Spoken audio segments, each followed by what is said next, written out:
Bueno, como dice el título, me voy a enfocar en una forma de estimar la radiación solar a nivel de suelo, que es a través de las imágenes satelitales. Ahora vamos a ver qué imágenes satelitales y con qué insumos. Y también voy a intentar, voy a fundamentarles por qué es la mejor forma de hacer esto, ¿no? Si uno quiere conocer la radiación solar a nivel de superficie, por qué la técnica satelital debería ser la opción preferida. ¿Está bien? Pero bueno, vamos por parte. Yo tenía cierta incertidumbre sobre el público objetivo, así que preparé una primera diapositiva para nivelarlos a todos en el tema que quiero hablar. Disculpen si aburro con esta primera. Pero bueno, el problema que queremos abordar es poder estimar qué radiación solar llega a la superficie terrestre, ¿sí? Más en concreto, lo que queremos estimar es la radiación incidente en este punto, ¿no? Incidente en este plano. Por eso aquello de la radiación solar descendente, porque incide en esta dirección, y a eso le llamamos irradiancia, ¿sí? La irradiancia, bueno, es la cantidad de, si ponemos técnicos, digamos, de radiación solar que incide en una superficie desde un conjunto de direcciones, ¿sí? ¿Cómo es este problema? Bueno, a nivel de tope de la atmósfera no hay mucha incertidumbre, está muy bien caracterizado lo que llega desde el Sol. Hay campañas de medición satelital que se encargan de medir eso y conocemos con una precisión muy, muy buena la cantidad de radiación solar que llega al tope de la atmósfera. El tema es que cuando esa radiación empieza a interactuar con los constituyentes de la atmósfera, bueno, empiezan a aparecer, sobre todo ustedes saben, los procesos de dispersión y absorción de esa interacción, y en particular las nubes tienen un papel determinante en lo que llega o no llega a este sitio, ¿sí? Entonces, para precisar un poquito más qué es lo que queremos estimar de todo este asunto de dispersiones y absorciones en la atmósfera, en definitiva, termina llegando a este punto dos componentes de la radiación solar. Bien que yo les decía, bueno, nos interesa la radiación solar que llega a este punto, que es en este punto de determinada dirección, y uno lo puede separar eso en la dirección desde del disco solar, lo que llega directo desde el disco solar, que eso uno lo conoce como irradiancia directa, y lo que llega de todas las otras direcciones después de haber sido dispersado en la atmósfera, es lo que se conoce como irradiancia difusa. La suma de esas dos cosas, todas las contribuciones, y la irradiancia global, y es la primera magnitud que uno quiere estimar. ¿Por qué les cuento todo esto? Bueno, porque en general el problema de estimación satelital, lo que buscamos es tener modelos para estimar la global y la directa, ¿sí? Y como hay una relación entre estas tres cantidades, global, directa y difusa, la tercera se puede despejar a partir de esta relación, ¿sí? Entonces, en lo que sigue, les voy a comentar sobre técnicas para estimación por satélite de radiación global, la que llega a un plano horizontal desde todas las direcciones, y de radiación directa, la que me llega en incidencia normal desde la dirección del disco solar, solo el área donde está el disco solar. Bueno, luego de esta primera diapositiva, para ponernos todos en la misma página, les cuento un poco más sobre cómo es esta área, ¿sí? Supongan que ustedes quieren conocer la radiación en un sitio, ¿sí? En un determinado sitio, quieren conocer cuánto es la radiación allí. Bueno, naturalmente uno diría, bueno, voy a medir, ¿sí? Eso está bien, hay que medir en sitios. Vieron que allí puse, bueno, la medición tiende a ser la realidad, y de hecho lo tomamos como referencia, pero uno no tiene que perder de vista que la propia medición tiene una incertidumbre, no es una medida perfecta de lo que está llegando en el sitio. Obviamente esa incertidumbre es muy, muy baja. Pero bueno, a todos los hechos prácticos lo vamos a tomar como la referencia, ¿sí? Dado que las otras formas de conocer la radiación en un punto tienen mayor incertidumbre. Ahora bien, es decir, bueno, no puedo medir en todos los sitios, de alguna manera tengo que lograr estimar en sitios donde no estoy midiendo. Bueno, ahí uno entra en el campo de intentar generar estimaciones en sitios donde no tiene medida. Y bueno, básicamente tiene dos opciones, ¿sí? Una es apelar a las imágenes de satélite, y otra podría ser a través de datos de reanálisis de modelos numéricos de atmósfera, que pienso que ustedes conocen. En cualquiera de los dos casos estamos en lo que en nuestra área llamaríamos datos modelados, ¿sí? Tanto por estimación satelital o reanálisis, hay un modelo por detrás que tendrá alguna característica, y en general lo separamos del plano de las mediciones, que es lo que nos da la referencia real de lo que ocurrió en tierra. Yo hoy les quiero hablar de esta del medio, ¿sí? De cómo estimamos por satélite la radiación en sitios. Y voy a dedicar algunas diapositivas a explicarles por qué me interesa concentrarme en esta y qué relación tiene con las otras fuentes.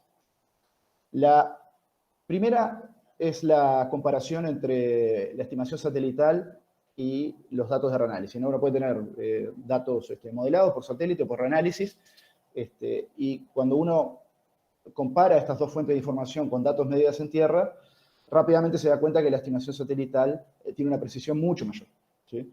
Hay una diferencia grande entre los dos tipos de fuente, que es un poco lo que ilustro aquí en estos diagramas, y creo que es bastante gráfico y se puede ver, ¿no? Estos son diagramas clásicos que uno hace, donde en un eje, por ejemplo, el eje X, se grafica la medida. ¿Alguien está hablando en el chat? ¿Pasó algo? ¿Hola? ¿Se escucha bien? Sí, sí, se escucha bien. Fue un mensaje automático. Bien, perdón. Bueno, en este tipo de diagramas donde uno típicamente grafica la medición, ¿no? La referencia que uno tiene en el eje X y su estimación, su dato modelado, en el eje Y, ¿no? Y de este lado a la izquierda tenemos el resultado, en este caso de esa escala diaria, ¿no? Para saber cuánto hubo en el día de radiación, estimado por satélite con un modelo que es bastante simple, ¿sí? De hecho, con algunas horas más hasta podríamos llegar a implementarlo aquí, si uno tiene la información satelital, naturalmente, que es el cuello de botella. No es un modelo que sea difícil de implementar, ¿sí? Y en este lado, y de este otro lado tenemos, por ejemplo, una fuente de datos de reanálisis que es bastante popular, MERRA2, supongo que alguno de ustedes la conoce, hay otras, el ERA5, etc. MERRA2 en general tiene un mejor desempeño para la radiación solar dentro del mundo de reanálisis, pero fíjense la diferencia en la comparación, ¿sí? El satélite, con un modelo simple, es prácticamente como muy similar a la medida en tierra. Sin embargo, los datos modelados con modelos numéricos tienen una dispersión mucho mayor y también tienen un sesgo mayor. Pueden ver, por ejemplo, en esta zona de aquí, donde esto es menor radiación, entonces no pensaría que allí es donde está la nubosidad, tiene sesgos importantes. ¿Cuál es la clave acá? ¿Cuál es el mecanismo que está operando sobre esta diferencia importante de desempeño? Bueno, la clave en radiación solar es conocer dónde están las nubes, ¿sí? Saber si hay presencia o no de nubosidad. La diferencia clave aquí es que el satélite está mirando en tiempo real dónde están las nubes y puede cuantificar su efecto. Sin embargo, por reanálisis uno lo que hace es resolver la nubosidad, no verla perfectamente, y en esa resolución comete errores y una falencia conocida de los modelos numéricos de atmósfera, la resolución de la nubosidad, ¿sí? Entonces, en esta comparación, lo que intento justificarlo, bueno, ¿por qué de la fuente de datos modelados me voy a concentrar en la de satélite? ¿Sí? Porque el desempeño es significativamente mayor. Y los sesgos son significativamente menores. Pero bueno, uno podría decir, bueno, esto de satélite es todo muy complicado, y de hecho es un cuello de botella en muchos lados acceder a la información satelital. Entonces, está bien, hagamos otra cosa. Supónganse, me voy a poner a medir y voy a medir en muchos puntos, y a partir de medir en muchos puntos yo voy a interpolar o extrapolar y voy a generar una estimación en los puntos intermedios, ¿no? Eso de hecho se puede hacer, ¿no? Por ejemplo, acá un poco ejemplificado el proceso de interpolación por la técnica que quieran, ¿sí? Hay muchas técnicas para interpolar, pueden incluir los puntos más cercanos o todos los puntos de la red, eso como quieran. Esto, por ejemplo, cuando salgo del dominio del área de medición, uno puede pensar en extrapolar o también interpolar con los datos de la red, en fin. Uno puede pensar en hacer ese tipo de cosas. Bueno, acá me construyo una red, mido, interpolo porque quiero estar en la seguridad.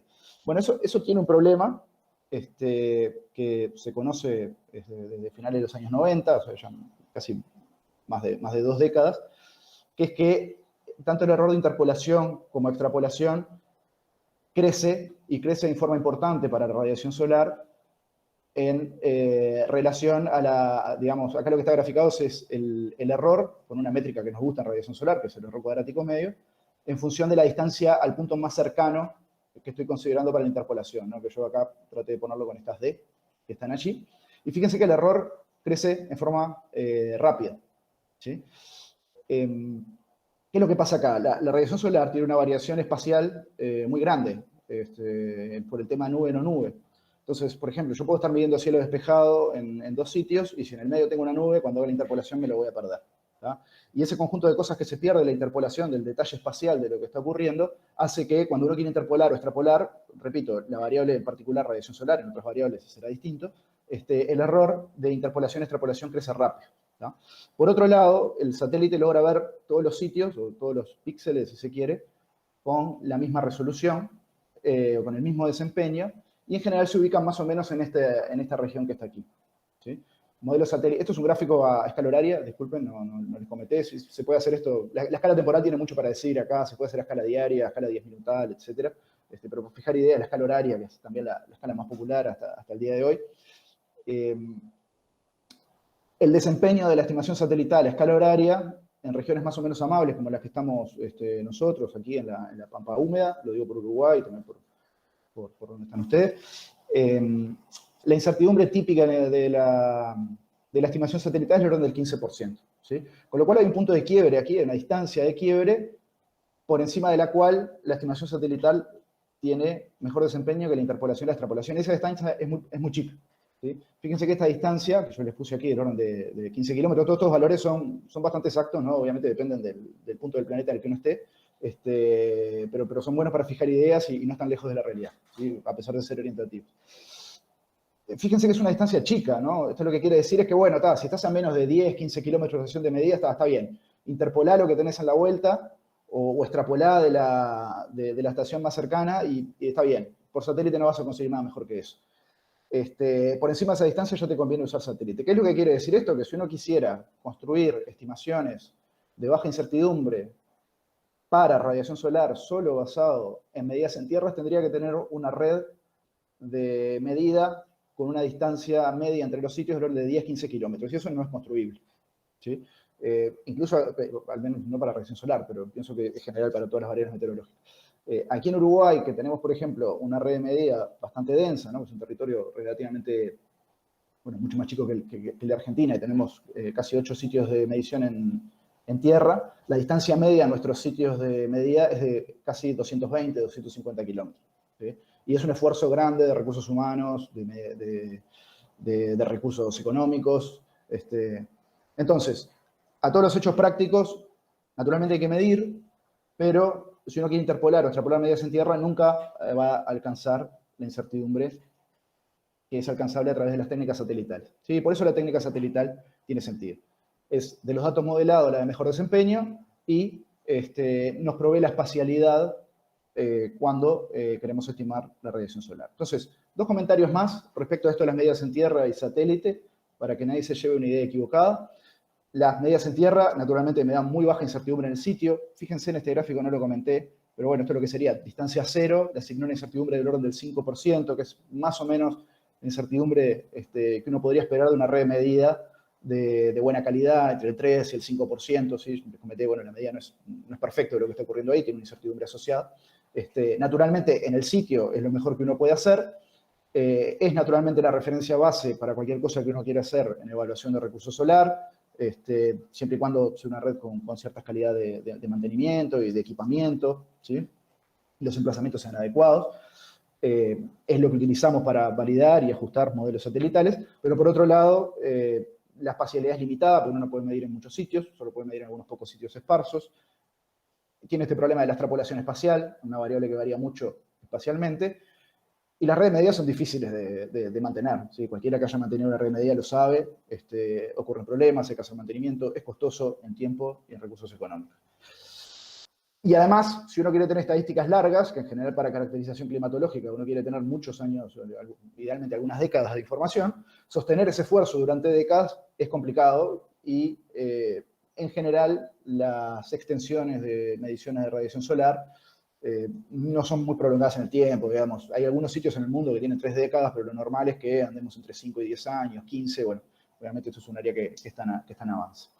Por otro lado, las imágenes de satélite ven todos los puntos, se me dan una muy alta espacialidad, tienen estadística temporal, yo que sé, por ejemplo, ahora vamos a hablar de cuáles son las imágenes que se usan para esto, pero ustedes deben conocer, la serie GOES tiene ya más de 25 años de información de imágenes que son utilizables en forma más o menos parecida como lo hacemos al día de hoy. La información, más allá de cambios de regímenes de satélite y de algunos gaps que hay por fallas o operación, es relativamente consistente. Pero tiene algunas contrapartidas, ¿no? Por un lado, aumenta la incertidumbre general en todos los sitios, ¿no? Yo no puedo conocer ningún píxel al 5%, los conozco todos al 15%.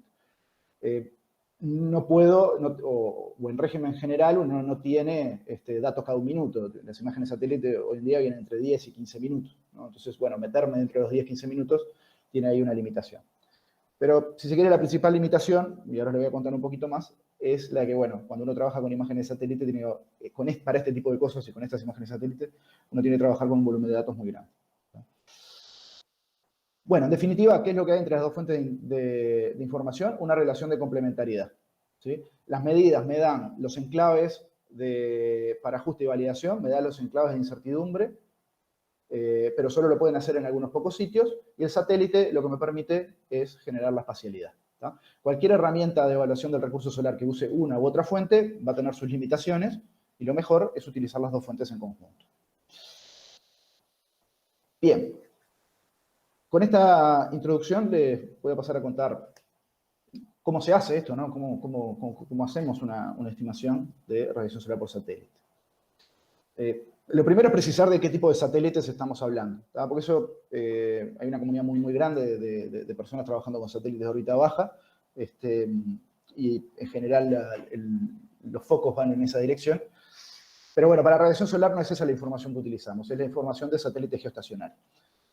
¿Por qué? ¿Cuál es la clave? Bueno, ¿por qué? Bueno, porque en realidad para modelar radiación solar tenemos que priorizar una alta frecuencia temporal, porque es una variable que varía muy rápidamente en el tiempo, ¿sí?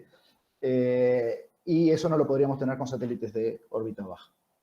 Entonces, el uso de esta información para radiación solar se fundamenta por su alta frecuencia temporal. Uno podría decir, bueno, pero estás perdiendo resolución espacial, que con satélites de órbita baja la podrías tener. Bueno, es cierto, pero en realidad no es un problema muy grave, porque si uno piensa en los usos de la estimación del recurso solar, que por ejemplo, uno de los principales, en lo que tiene que ver con la industria, ¿no? Es la evaluación y dimensionamiento de centrales de energía solar fotovoltaica de gran porte, ¿sí? Esas centrales de generación fotovoltaica ocupan algunas hectáreas, y en general, en términos de la imagen, terminan siendo un píxel, ¿sí? Entonces, para la mayoría de las aplicaciones, un píxel bueno, yo le puse aquí la resolución espacial varía a lo largo de la imagen, pero entre 500 metros y 2 kilómetros es suficiente para lo que se quiere hacer.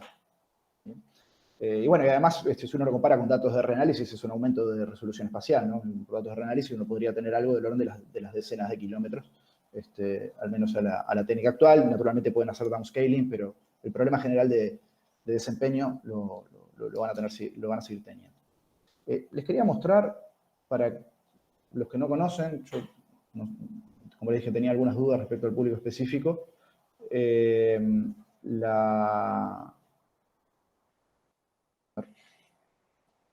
acá, una imagen, disculpen, para que vean los que quizás no están acostumbrados qué tipo de imágenes estamos hablando, ¿no? Allí se ve, ¿sí? Esta es una imagen full disk del satélite OE-16, ¿no?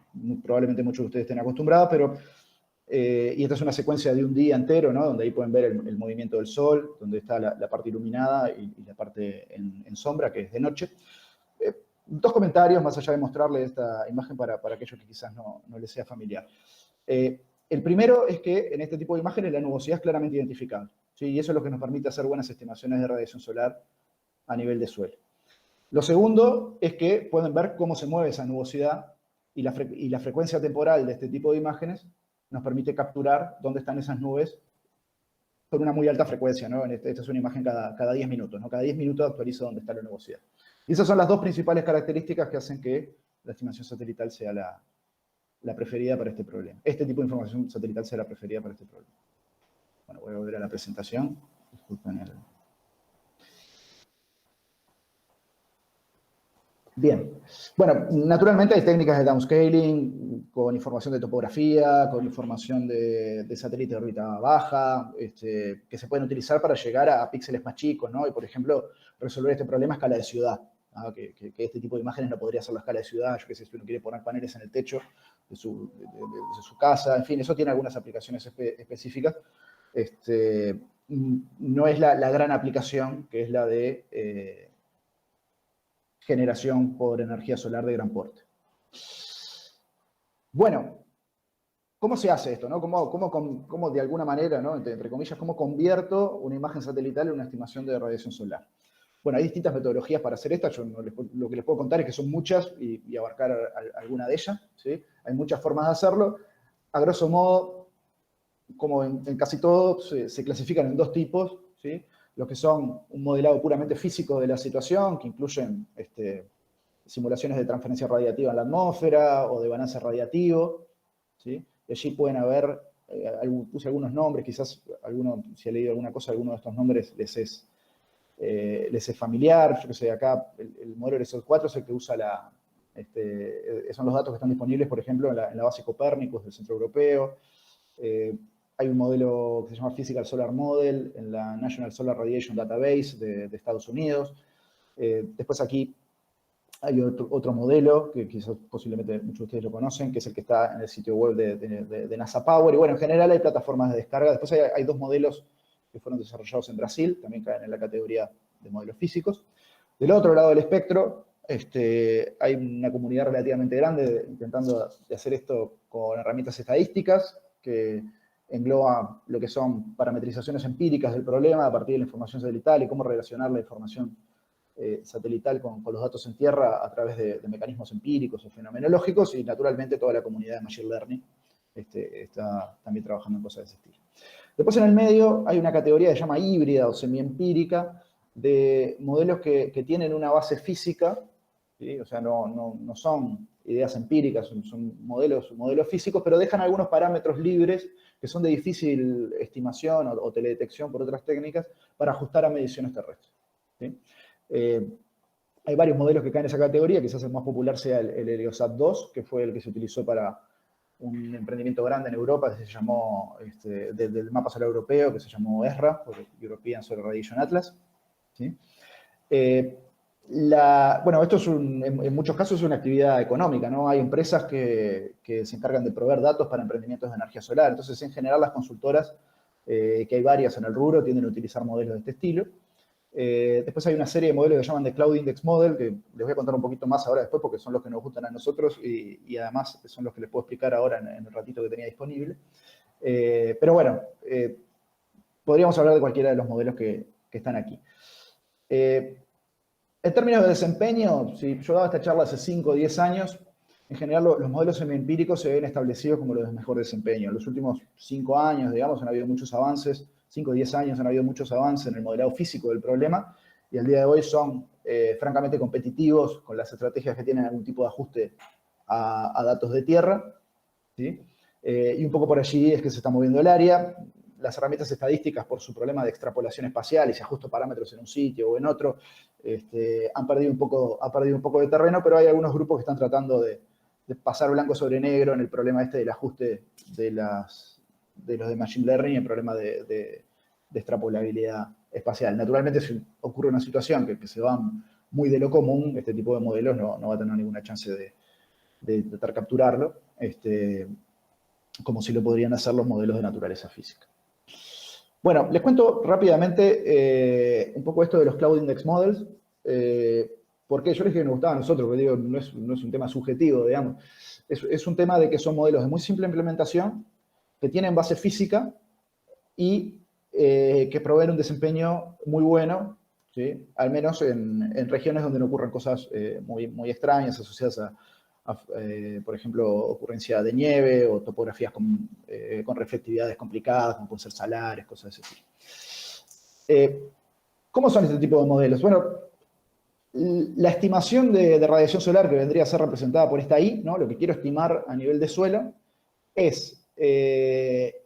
se compone de una cosa que se llama modelo de cielo claro, o sea, una estimación de la radiación que yo tendría si no hubiera nubosidad, y en general todos los modelos que caen en esa categoría son todos de base física, ¿sí? Hay muchos modelos de cielo claro, yo no los listé acá, pero hay muchos modelos de cielo claro, hay muchos empíricos, pero los que realmente funcionan bien son de base física, ¿sí? Y después lo que se hace es atenuar, ¿sí? O aplicar, digamos, lo que sería, acá haría unas veces de transmitancia, esa radiación de cielo despejado por un factor de atenuación que depende de la nubosidad, ¿sí? Y esa nubosidad se obtiene a través de un índice de nubosidad que se obtiene de las imágenes del canal visible del satélite, ¿sí? Eso, de vuelta, a primer orden, hay lugares más complicados donde uno tiene que separar nieve de nubes y ahí ingresan los otros canales, pero a primer orden, si uno quiere ver nubes, alcanza con el canal visible y con calcular un índice de nubosidad de ese canal visible. Bueno, y a partir de del modelo de cielo claro y del factor de atenuación por nubosidad, uno construye una estimación de radiación a nivel de suelo. ¿Por qué les digo que esto tiene varias bases físicas? Porque, bueno, está demostrado que por cálculos de transferencia radiativa, esto, que en definitiva es una aproximación de la física complicada del problema, ¿no? Hay una serie de simplificaciones en términos de cómo actúa la transmitancia y la interacción con los distintos componentes, pero está demostrado que esta simplificación tiene un error max solo atribuible a la simplificación del orden del 1%. ¿Sí? Entonces está fundamentada la aproximación con la física con un error muy bajo. Les quiero contar este tipo de modelos, más o menos cómo andan, para el caso de la global y la directa, como les comenté al principio, ¿sí? Para que se vayan con una idea de órdenes de desempeño, ¿sí? No les conté sobre este factor de atenuación, pero bueno, este factor de atenuación se relaciona con el índice de nubosidad y uno puede buscar relaciones, esa es la parte semi-empírica del asunto. Pero, por ejemplo, si uno utiliza un factor de atenuación de nubosidad muy sencillo, lineal, con el índice de nubosidad, ya tiene un buen resultado para la radiación global, ¿sí? Aquí, algunos números, ¿no? Por ejemplo, una comparación del Heliosat 4 con uno de estos Cloud Index Models ajustado para nuestra región. Y para llevarse a alguna idea de números, fíjense que los Cloud Index Models, con distintos modelos de cielo claro, etcétera, andan más o menos entre el 12 y 13% de RMS, que es un poco la métrica que en general miramos. Esto es el RMS porcentual relativo a la media de las mediciones terrestres.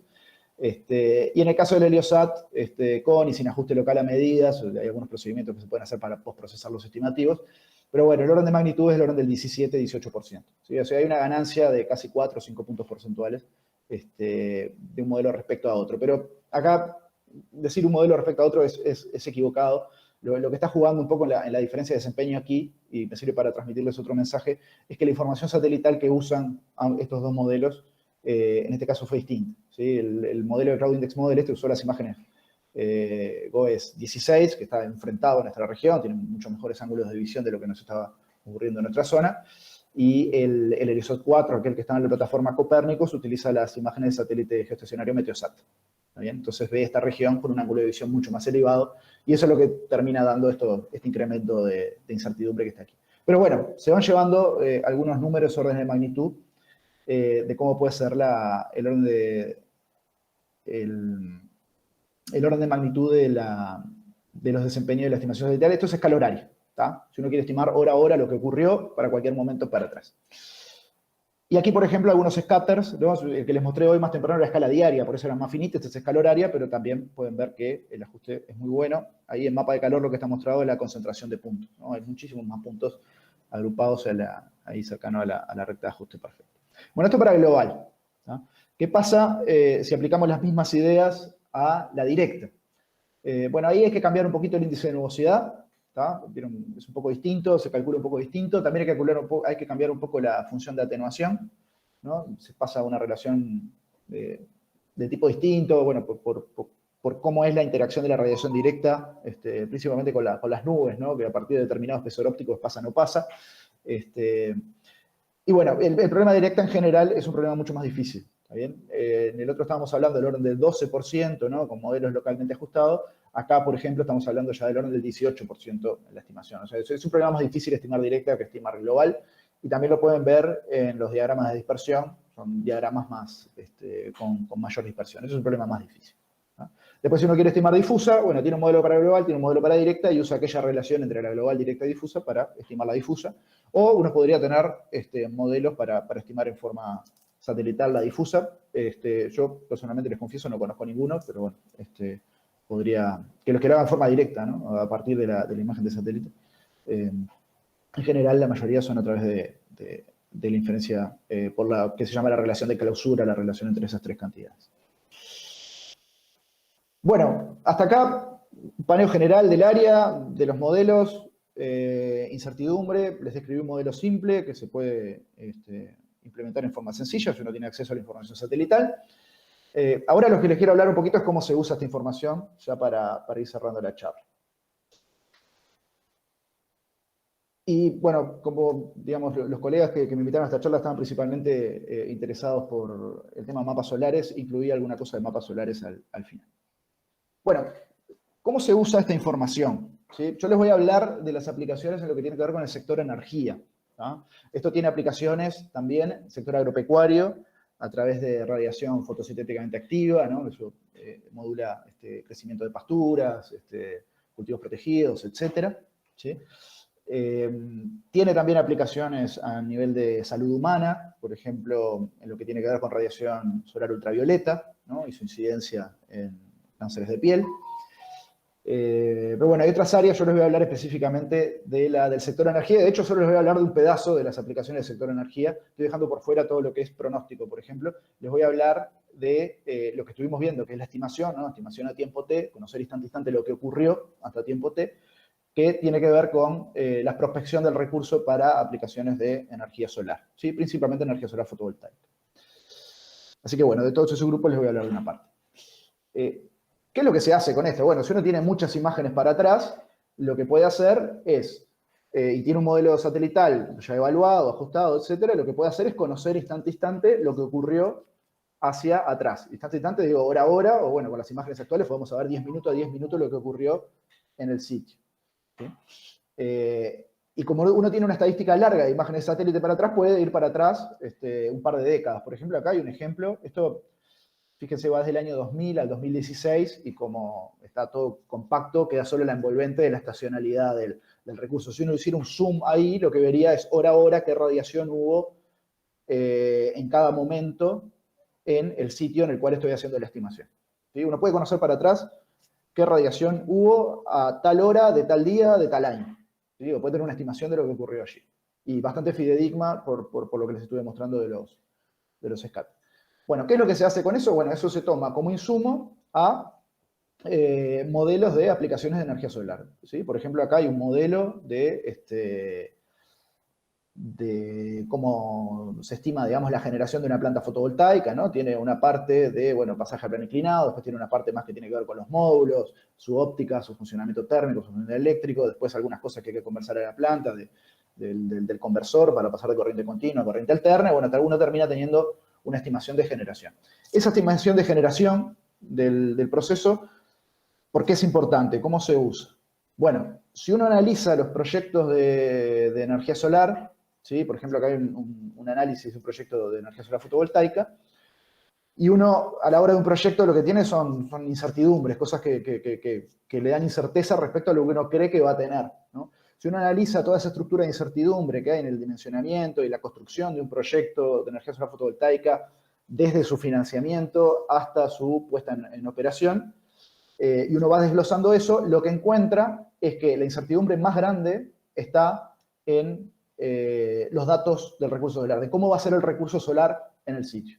Todas las otras incertidumbres son manejables, mitigables o tienen menor valor, ¿sí? Pero la incertidumbre respecto al recurso que yo voy a tener en el emplazamiento específico, en el lugar donde me voy a poner, esa es la mayor de todas. ¿Y por qué uno quiere tener una incertidumbre baja? Bueno, porque en términos de desarrollo de un proyecto, esa incertidumbre se traduce en riesgo financiero de los proyectos. ¿Sí? Riesgo en el flujo de caja, en la rentabilidad, ¿sí? Uno tiene que achicar esas incertidumbres para achicar esos riesgos, ¿sí? Y por ejemplo, si uno quiere acceder a préstamos bancarios, la incertidumbre de los datos de radiación solar es una de las variables que entra en el cálculo de riesgo de todo el proyecto para ver si te voy a dar calificación A, B o C, y eso lo tienen las consultoras de crédito tabulado, tienen manuales para hacerlo. Y la incertidumbre de recurso entra como una variable y de las principales que entra en la evaluación de esa dimensión del proyecto. ¿Sí? Entonces, uno lo que quiere tener es herramientas de estimación de recurso solar de la menor incertidumbre posible para tener proyectos con menos riesgo financiero para tener un mayor desarrollo del sector con mejores calificaciones crediticias o, bueno, convencer a grupos de inversión de que tiene sentido y que tiene rentabilidad hacer este tipo de proyectos.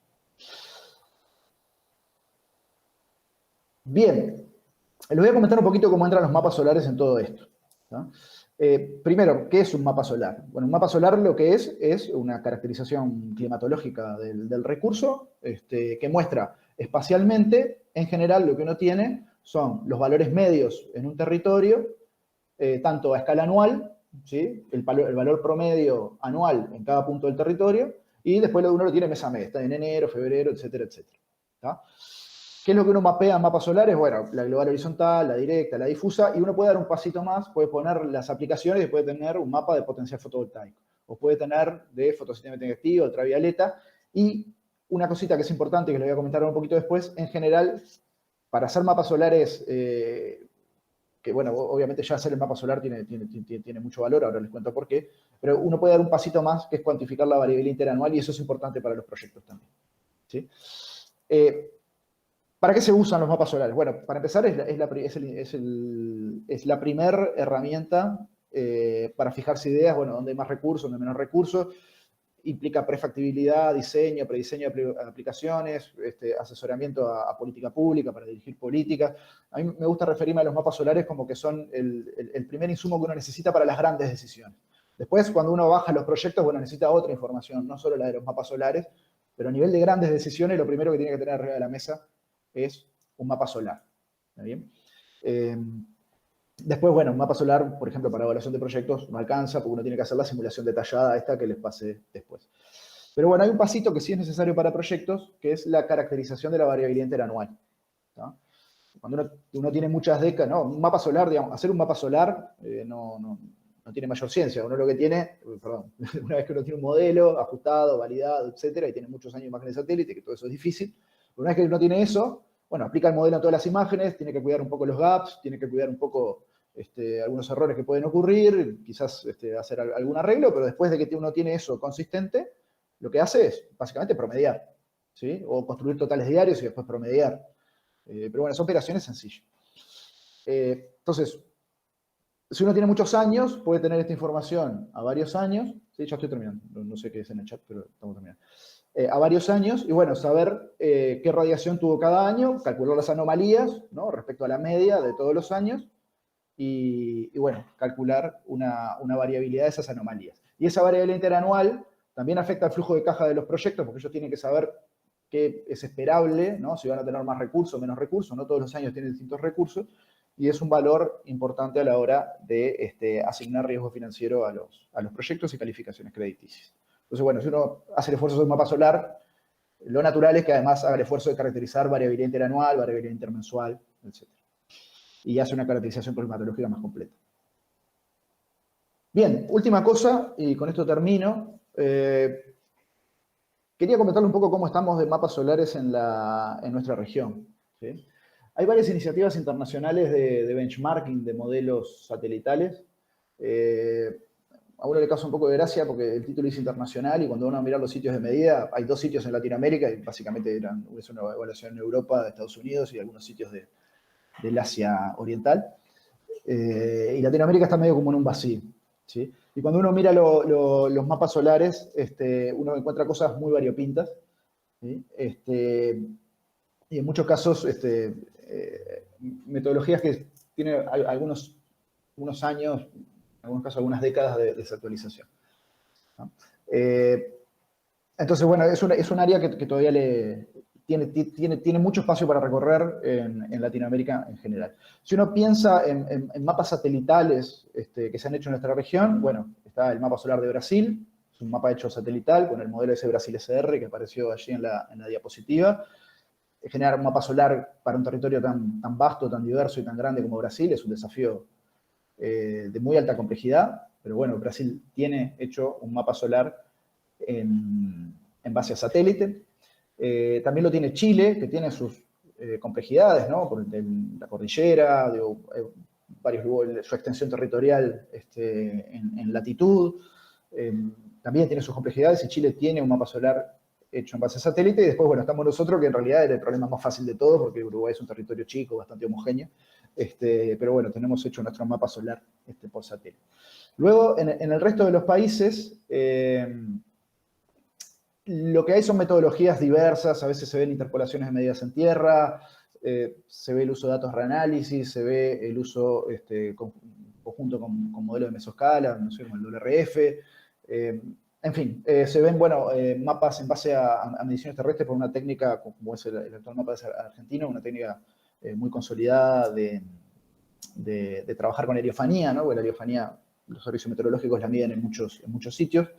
Es la cantidad de horas de sol, es una medida tradicional meteorológica. Y bueno, el mensaje, y en algunos países hasta uno encuentra varios mapas solares con distintas metodologías y que además son inconsistentes entre sí. En fin, hay mucho camino para caminar. Con esto simplemente quería darles un panorama general. Bien, con esto termino. Creo que anduve más o menos bien de tiempo. Muchas gracias por la atención. No sé si es el espacio, pero aprovecho y les comento que nosotros cada 2 años, en los años pares, dictamos un curso de posgrado de radiación solar, donde hablamos de esta y todas las otras cosas que no les pude comentar acá. No tanto por el curso, sino por decirles que en esta página web que está aquí en rojo están las diapositivas, clases grabadas, textos en forma gratuita, así que pueden acceder y usarlo cuando quieran. Y si algún año, en algún año par se quieren sumar, algunos de los presentes al curso, son bienvenidos. El curso se dicta virtual y hemos tenido estudiantes de Latinoamérica que se han sumado y en general logran revalidar los créditos o simplemente lo hacen porque les interesa el tema.